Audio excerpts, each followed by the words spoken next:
Chapter 13. A Subject for a Composition. Ralph was a hero in the mouse hole that night.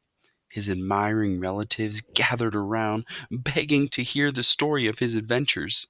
Ralph could not help bragging a little as he told the story of his travels, beginning with the search of the second-floor rooms, skipping the part about the teacher trapping him under a drinking glass, and ending with Keith's taking the aspirin and finally falling asleep.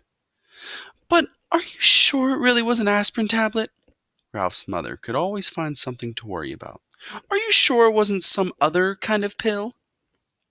"Keith put it on the bedside table and refused to take it until his mother saw it," explained Ralph.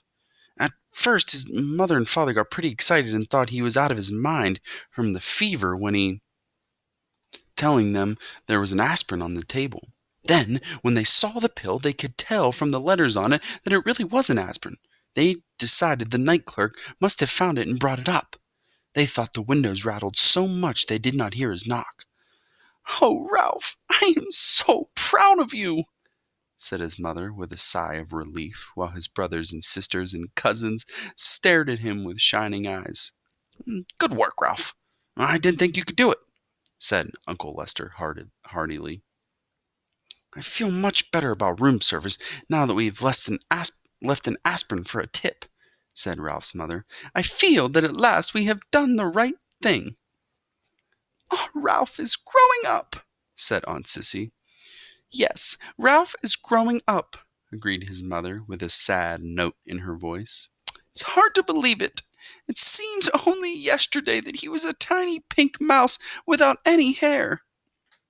Naturally, this embarrassed Ralph, but now that his mother had finally admitted he was growing up, he decided to make the most of this moment. "Now can I go down to the first floor by myself?" he asked eagerly. "We'll see," said his mother, looking worried once more. "Nonsense," said Uncle Lester. "Of course he may go. Ralph has shown that he can be a very responsible mouse." "I guess you're right," agreed Ralph's mother nervously. "Oh, boy!" exclaimed Ralph. "Tell us again how you climbed down the vine and the owl nearly got you," begged a cousin. "No, tell us again about how the ambulance got stuck in the crack," said another. "No, tell the part about how you got the dog to bark," pleaded a third. The only flaw in the evening for Ralph was the fact that he had not found the motorcycle on his travels through the hotel. Keith slept soundly, and the next morning, although he still had a temperature, Ralph was pleased to see he was feeling much better. "Do you hurt any place?" Mrs. Gridley asked anxiously after she had given her son an aspirin brought by the milkman. "Is your throat sore? Does your stomach ache?" Keith shook his head. "I just feel sort of tired." "He's going to be all right. He must have picked up a bug someplace," said Mrs. Gridley to her husband.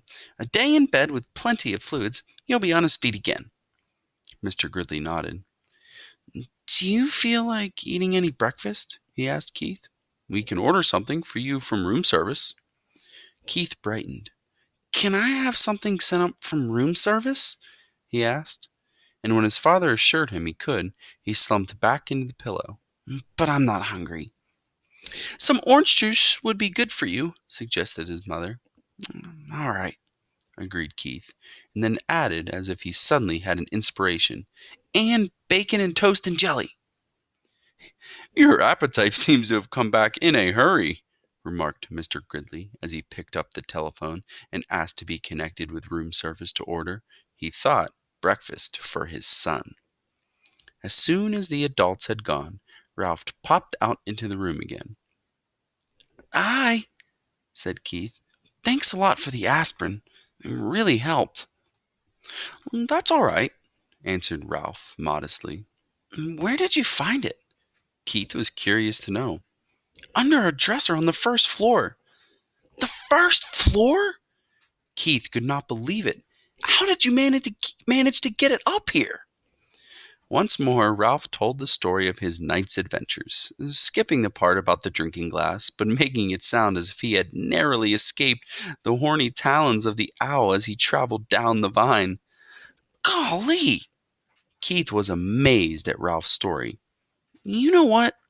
You're a pretty smart mouse, and a brave one, too. It was nothing, said Ralph in an offhand manner. Nothing? It was plenty. You risked your life.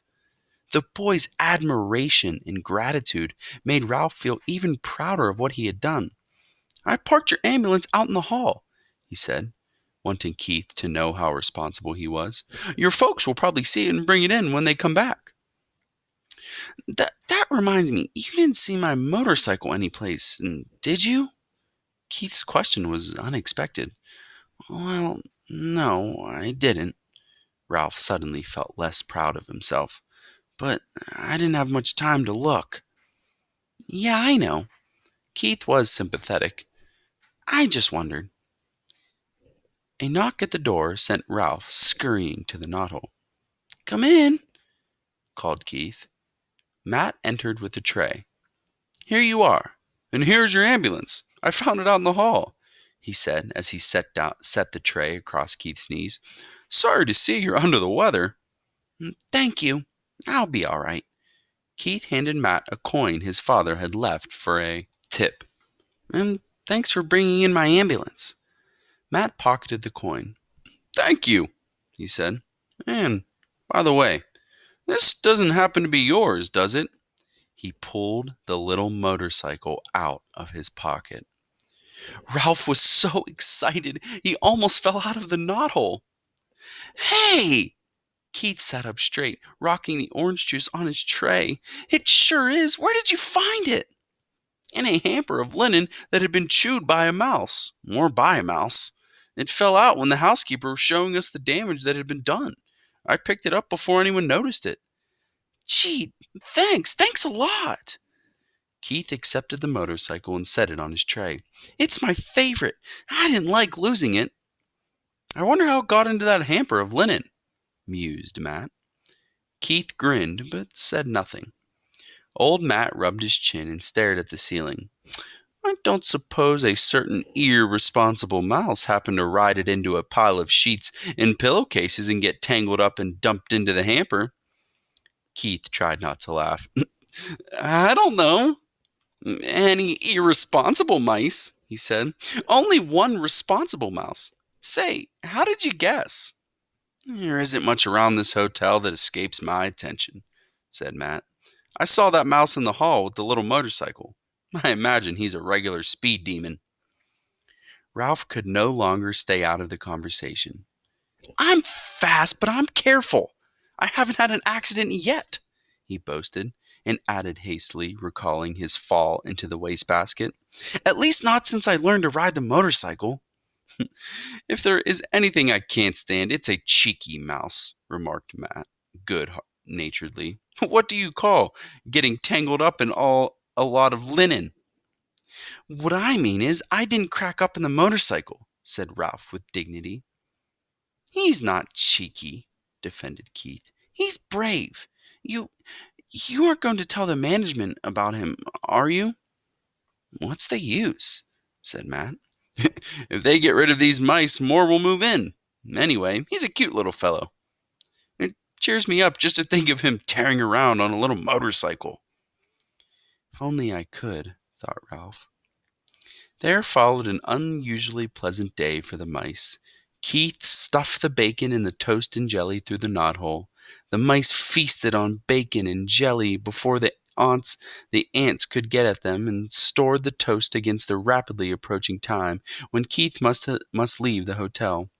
They slept all morning while Keith alternately napped and played with his cars. For lunch they enjoyed peanut butter sandwiches again. Ralph did not sleep well that afternoon. He found himself thinking of the tantalizing glimpse he had had of the ground floor and of all the opportunities it offered. Mice, crumbs in the dining room, leftovers in the kitchen, scraps in the garbage.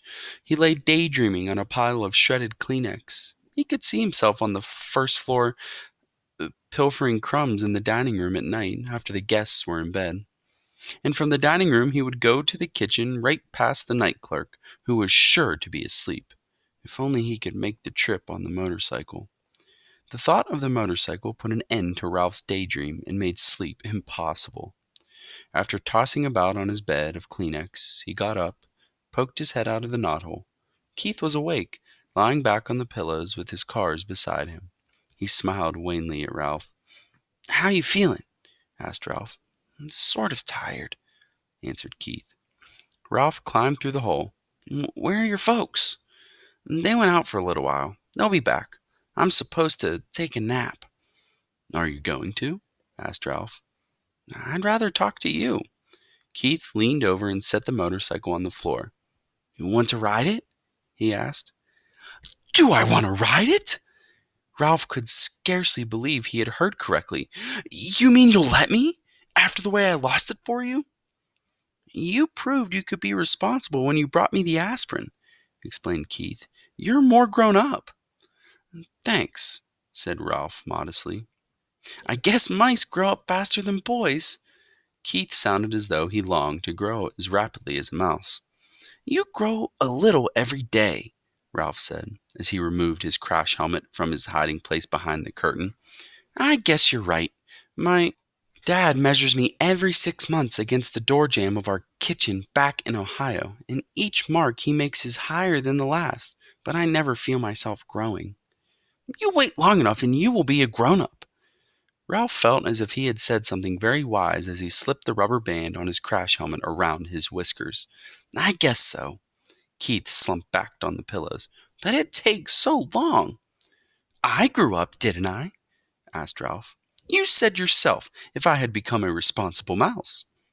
"Yes, you did," said Keith thoughtfully. "I guess that's part of the secret. Just getting bigger isn't enough. You have to learn things like not taking off down a steep hill on a bicycle when you aren't used to handbrakes and stuff like that." Ralph walked with a slight swagger to the motorcycle, grabbed the hand grips, and threw his leg across the seat. He remembered to pick up his tail before he started.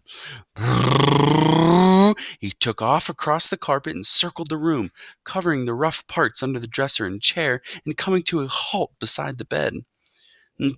"She has good balance on a rough road," said Ralph with authority. "She's a mighty fine machine." "Say, Ralph," said Keith, suddenly sitting up, "how would you like to come with me when we leave the hotel?" "Come with you?" Ralph was stunned. He had expected to live and die in the Mountain View Inn, and now he was being offered the opportunity for travel that he had dreamed of. "Yes, come with me to San Francisco and then back to Ohio." Ralph's first thought was of the motorcycle. If he went with Keith, he would not have to be separated from the motorcycle. Keith must have sensed Ralph's thoughts because he said, "You could ride the motorcycle every day." Ralph was silent. He'd begun to think of other things: his family, the permission he had earned to visit the ground floor, Keith's family and how they might feel about a mouse. "Come on, Ralph," said Keith. "You could travel in my pocket." "Your mother doesn't care for mice," Ralph pointed out. "Not running around loose," agreed Keith. "But she let me keep a couple of white mice once. I still have their cage at home. You would be very comfortable in it." "Comfortable in a cage?" Ralph was horrified. "No, thank you." "Oh, come on. Would you like to be shut up in a cage?" demanded Ralph. "Well, no, but neither would I," said Ralph, "especially now that I can finally go to the ground floor." In his disappointment, Keith slumped back on the pillows once more. "I guess I knew you really wouldn't want to come," he said. "I understand." "I sure will hate to see this motorcycle leave," said Ralph, and added hastily, "and you too, of course." The boy and the mouse were silent. Both were thinking of their wishes and their regrets that their wishes could not come true. Keith rolled over on his side and propped his head up on his fist. "Would you like to keep the motorcycle?" he asked. "Keep it? Me?" "Sure," said Keith. "I can save up my allowance and buy another one when we get back to Ohio."